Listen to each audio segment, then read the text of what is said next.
This can be explained by a simple experiment called monohybrid cross. You know, mono means single, that's reference to one gene. Hybrid is the product that is formed due to crossing of two parents. So, and we are getting this monohybrid through a cross. That's how we call it monohybrid cross.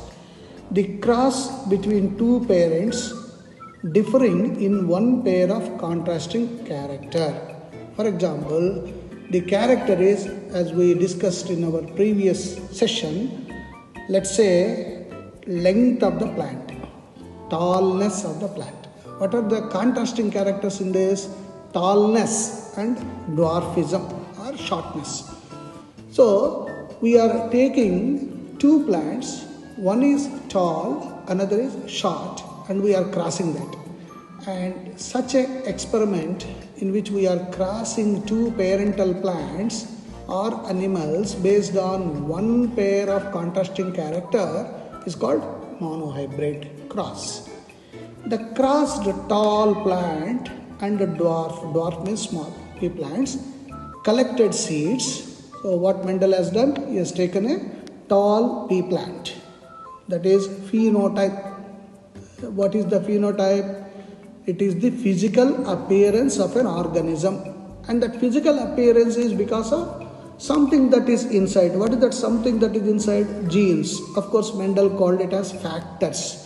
And now the Mendel's factors are today's genes. So a plant appears tall because of the genes present inside.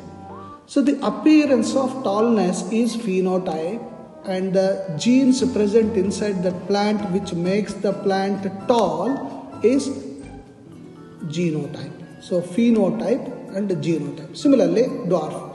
Again, physical appearance of the plant. What is the physical appearance? Being short, dwarf plant.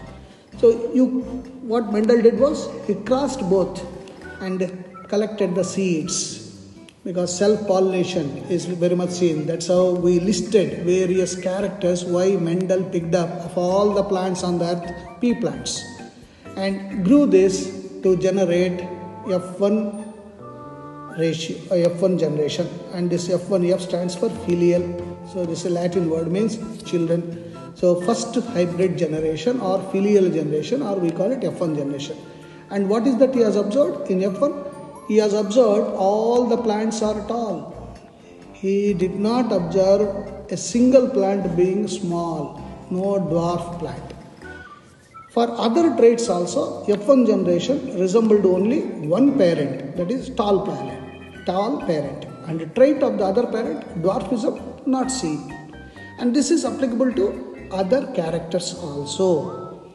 And then what he has done, whatever the products, plants that he got through the seeds of F1, crossed them and produced F2 generation, second filial generation.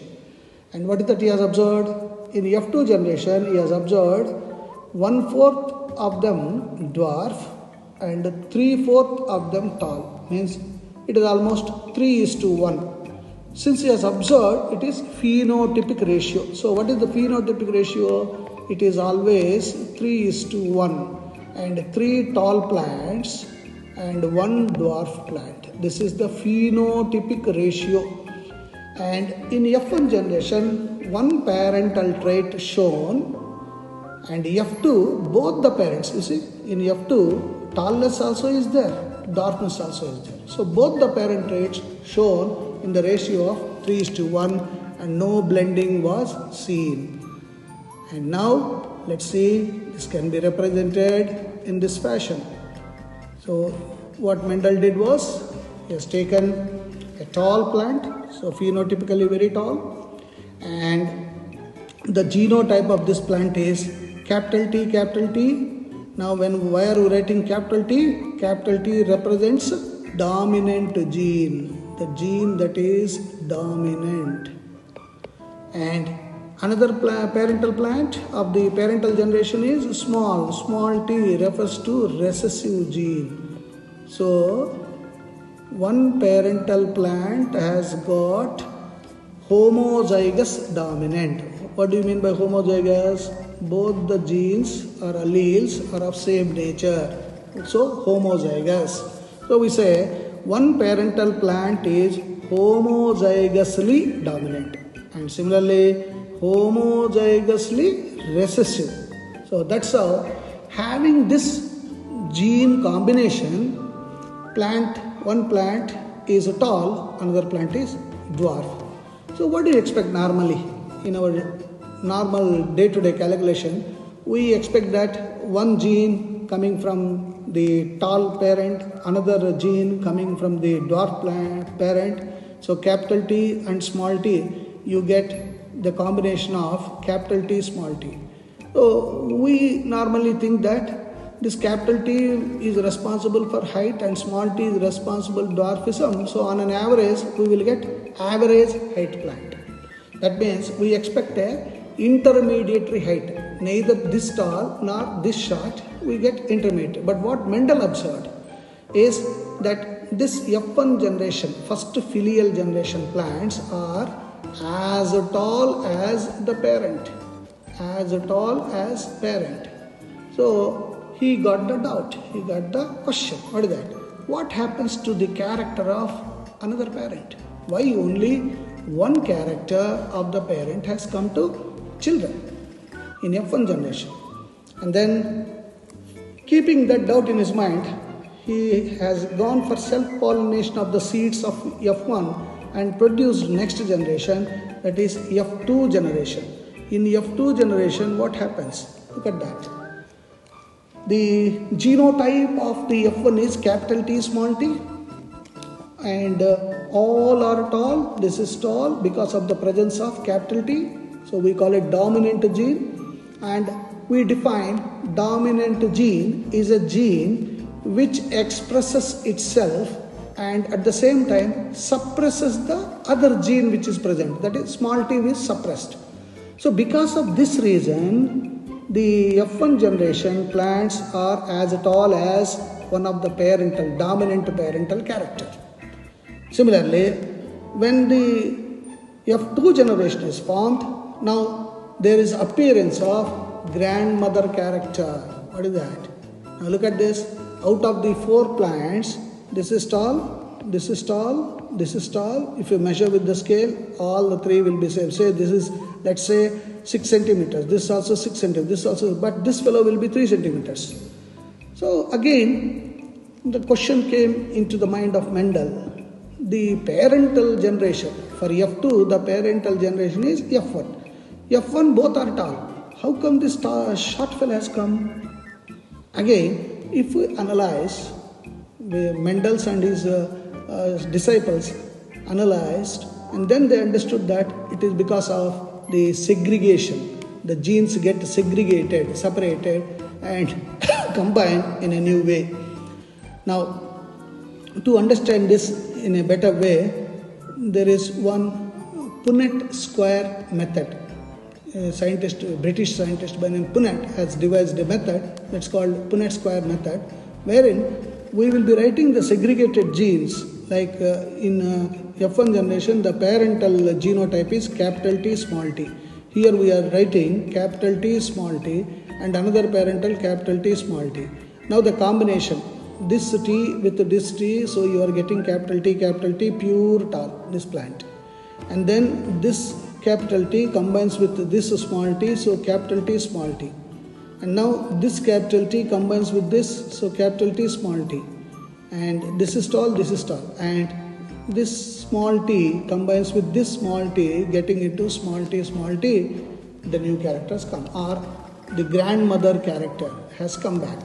So you have seen in our families also some of the characters of grandparents or maternal uncle or paternal uncle, their characteristics will be coming to the future generations. This is how.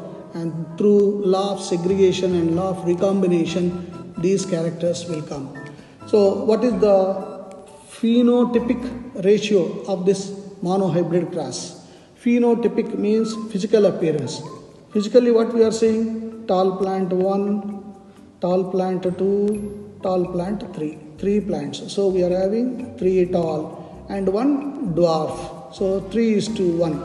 So phenotypic ratio of F2 generation of a monohybrid cross is always 3:1. Remember, in UPSC NDA this question may be asked.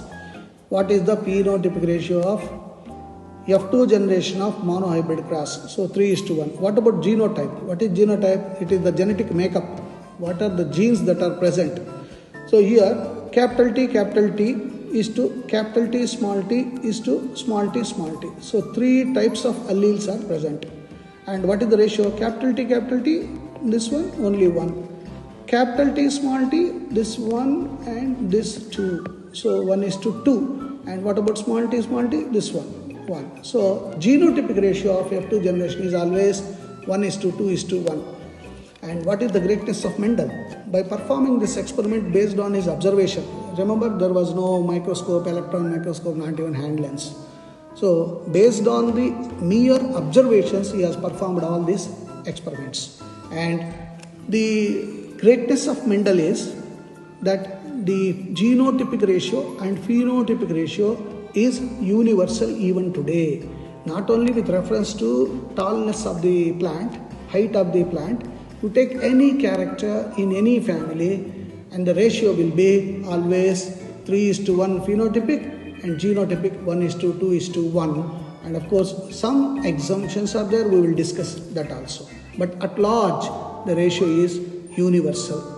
And now, what is that he has called? As I said, Mendel called the genes that we are calling today as factors. He was not knowing this word at the time. So Mendel proposed something is stable being passed to next generation through gametes, and those are called factors or genes. So these are units of inheritance. What are genes? Units of inheritance. And they contain information required to express particular character, trait. Genes which code for pair of contrasting traits are called alleles. Like we said, capital T is allele, pair of allele.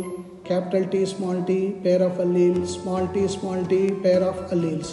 And all these are responsible for one character, that is height. And then Mendel proposed true breeding, tall or dwarf plant identical to or homozygous allele pair, like capital T is pure tall, whereas capital T small t is tall but hybrid tall. It's not pure tall. Similarly, small t homozygous alleles, it is pure dwarf. So descriptive term tall or dwarf, that is physical appearance, is phenotype, as we have been telling. Mendel found phenotype of heterozygote capital T small t of F1 was same as parent with capital T, because both were tall. The parental tall plant was physically as equivalent as F1 generation tall or F1 generation plants.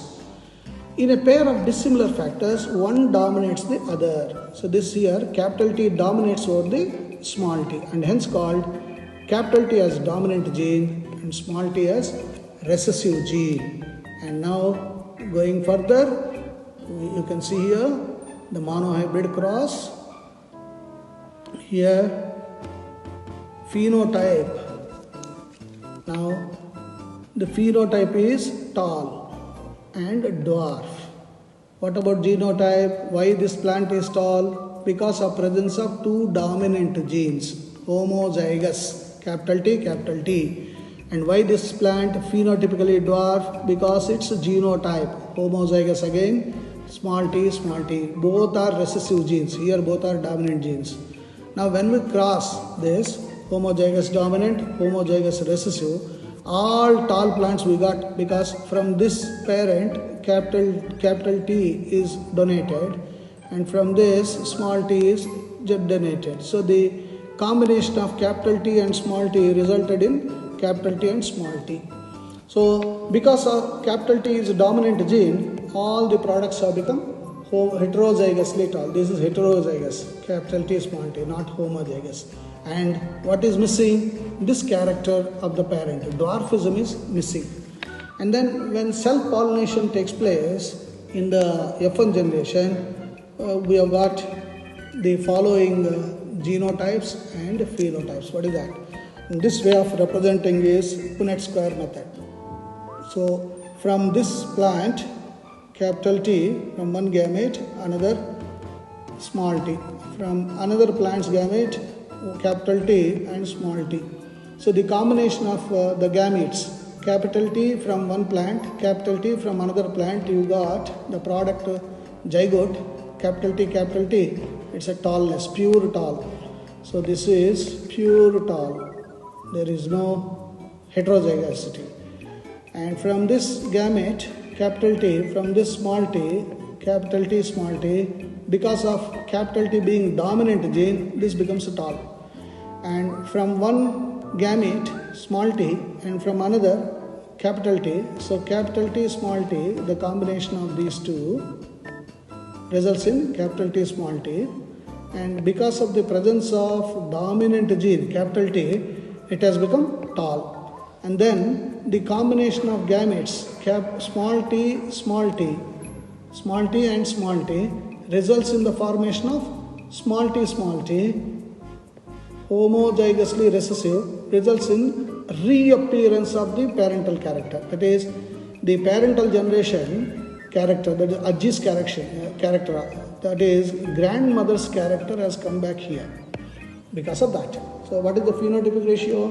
Phenotypic ratio is how many tall plants? 1, 2 and 3. So 3 tall. And how many small? Only 1. So 3:1 with reference to tallness and dwarfism. What about genotypic ratio? So you got capital T, small t, and small t. So 1:2:1.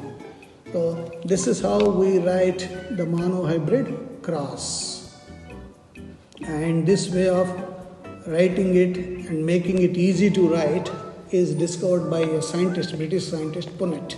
So it's named as Punnett square. So it's developed by British scientists, as I said.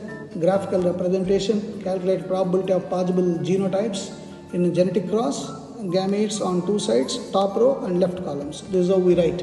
So capital T, small t, capital T versus capital T, small t. This is law of separation, law of segregation. The genes are getting segregated, the factors are getting segregated. And now we are putting this Punnett square. So capital T, small t, the combination. Capital T, small t. So you are getting all four capital T, small t because of presence of capital T, law of domination. So we are getting this. And self-pollination of this F1 seeds results in F2 generation being produced. Again, Punnett square we are using. So one gamete, capital T, another gamete, capital T. So homozygous dominant. Capital T and small t heterozygously dominant. Again heterozygously dominant this way, capital T, small t, and this way small t.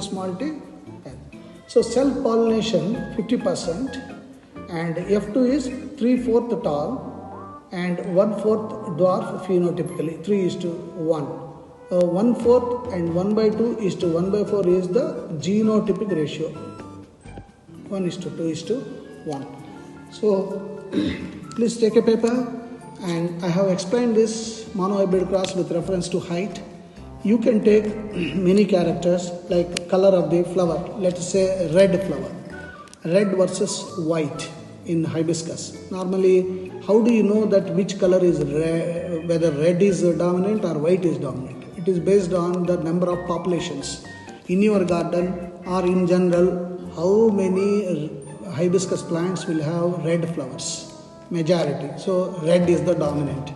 How many will have white? Minority. White will be recessive. So you have to take capital R versus small r. Here you must take precaution. Red flower you are using, no problem, capital R. But white flower, don't take WW or small w. You will get confused. So you have to take whatever dominant character, whatever alphabet you have taken. Like red hibiscus, you are taking capital R.